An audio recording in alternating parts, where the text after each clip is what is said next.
a message. I said, okay, I'll send out a message to them as their parent now to tell them not to do things on their own time. Right. Like no one said they had to do it. I said, hey, if you guys want to do this will, since you're going to be playing a tackle game, since you're lining up, people are going to be hitting each other. We're not worried about their safety there. No. We're not worried about their safety, but and they're going to be breathing on each other when they, the Hackensack kids are going to be breathing on us, and we're going to be breathing on them when we tackle each other. But no, we got to stay distant. No practice. Anyway, so everything's in your bucket. We play Benji. Me and Benji are laughing after the game. We beat them. Our team played a great game, and we beat them. We rode off into the sunset. And then we rode off to the sunset because the next week we coming on Monday, and we're now allowed to go start practicing again. And the principal comes over and he goes, someone has COVID in the school or something, and we're gonna practice like we just started again. And I was like, all right, guys, see you later. And you guys can't practice anymore, so I guess the season's over. I said, best of luck to you guys. See you, fellas. 2 weeks that later, was it. We were done. We rode off into the sunset. That was it. That was the season. That was the COVID season. And but the point is that the leadership thing. So they worked out a guy that was, old school. Old school is not the word. The guy. Because I hate sometimes people like bash old school. It's not that he's old school. He did things the right way. Okay, yes. And he believed in doing things the right way. And he believed in taking care of his coaches.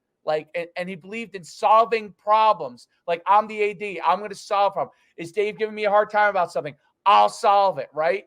I'll solve it. We don't need to have a meeting every 2 seconds with Dave because this kid's playing tiddlywinks in the corner and he shouldn't be playing tiddlywinks, right? So he's got to get his varsity jacket. Right. Or I'll solve it. And so what happened was I saw immediately, not that those guys don't know what they're doing but you could see immediately we kept working towards the lowest common denominator, less leadership, less empowerment of coaches, less empowerment of ADs. And you have is he still? I don't know if he's still there. You have one of the greatest ADs if he's still there. Yes. So from the time so at Riverdale you have that luxury, but most other places are not like Riverdale, like Old Tappan. And Old Tappan current AD was my AD in Indian Hills. I loved him, Lorenzo Barada. I was a big fan.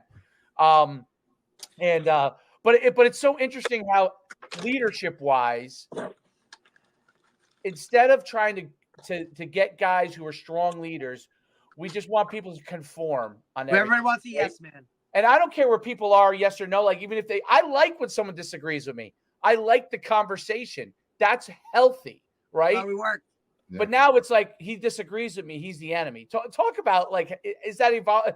You have a great AD, so that may not be obviously. I think it's a microcosm of what you see in society. I mean, it's a nation of sheep.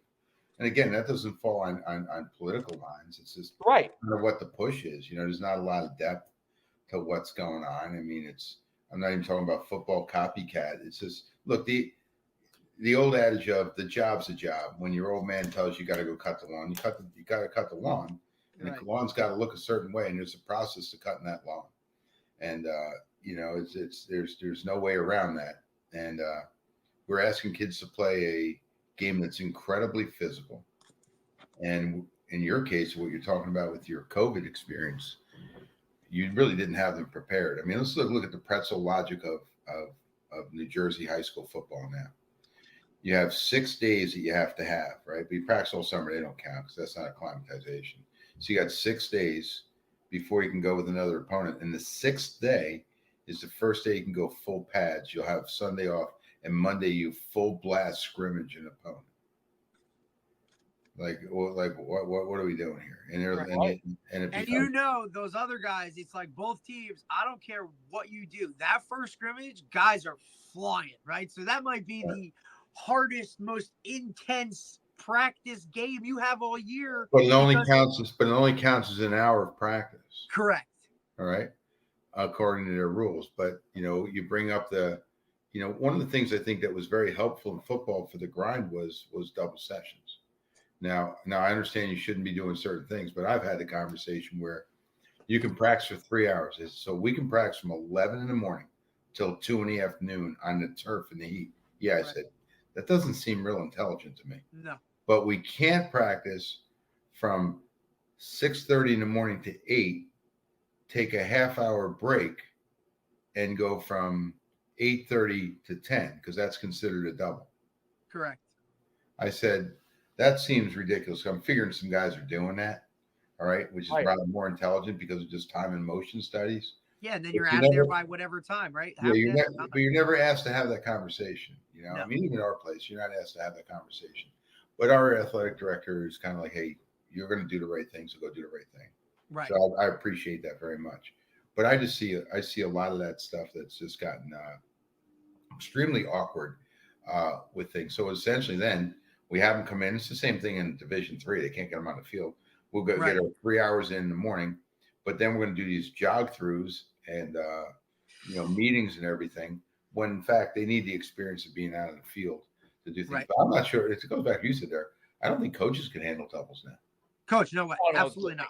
Because look, just in general, like, and Dave's worked with me. He knows the type of guy I am. I was raised around, and it's either, to me it's a benefit, but it could be what I was raised and had such good coaches growing up. I was so spoiled from the time I was in middle school, all the way up. I had coaches that were vested, whether it was because of the town I grew up in, former players coming back to be that or whatever. I just was around high level, intense coaches. Yes. And this is how we did it. And this was this. So when they knew the line too. And it was like, hey, we're right there. And they also knew individuals. They knew their players. Did you have Uncle Jerry? Did you have, you know what I'm talking about? Who's that? Did you have Mike Van Zyle's, was it like Uncle Jerry? Coach Crean? Yeah. Coach Crean was, so when I was young, when I was like middle school coming up, he was the guy, right? And my father was from town, right? He played, this is the world I grew up in. So Coach Crean would be there.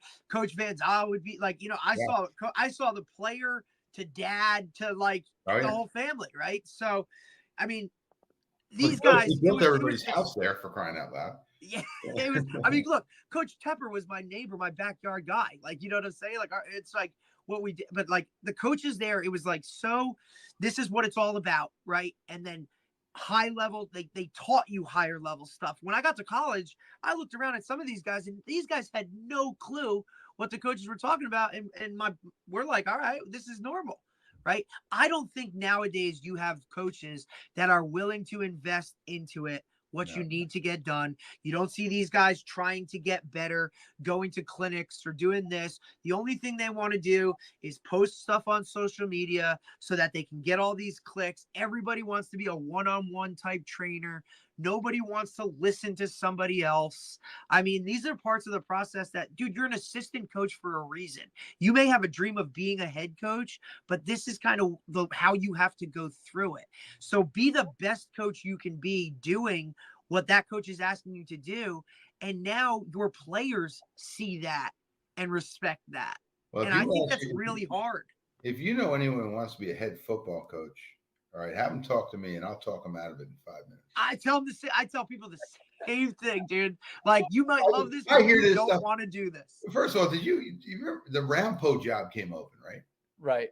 So some bozo. Yeah, you were supposed to be one of the guys, bro. Some bozo says something about it. So I don't know this, right? I'm not reading this social media stuff, and I paid my $1 so I could read content. I don't even get the daily throwaway, the Bergen Record anymore. You know, I have to send Dave this stuff because, like I said, I'm the only one with access to the media. I don't have access. He clicks on stuff and says say 99 cents. I don't even get the physical paper and then the other stuff.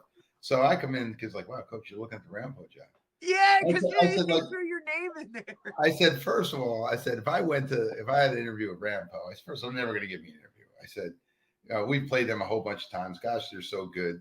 I said, well, somehow we've beaten them a few times, which is always a funny story on how we've ever beaten them because I can't figure it out. In fact, the last time we beat them in 2022, I told the kids, if we played these guys 100 times, we'd lose 101. All right. You can get them every now and then. Well, we get them, right? So I said, they said, what would you even want to know about the job? I said, I'd ask them one question. I said, and then let them talk. I said, how the heck did you ever lose us? How'd you ever lose us? I said, look at your team. Look at this, and I mean, the field just tilts. The talent is totally different.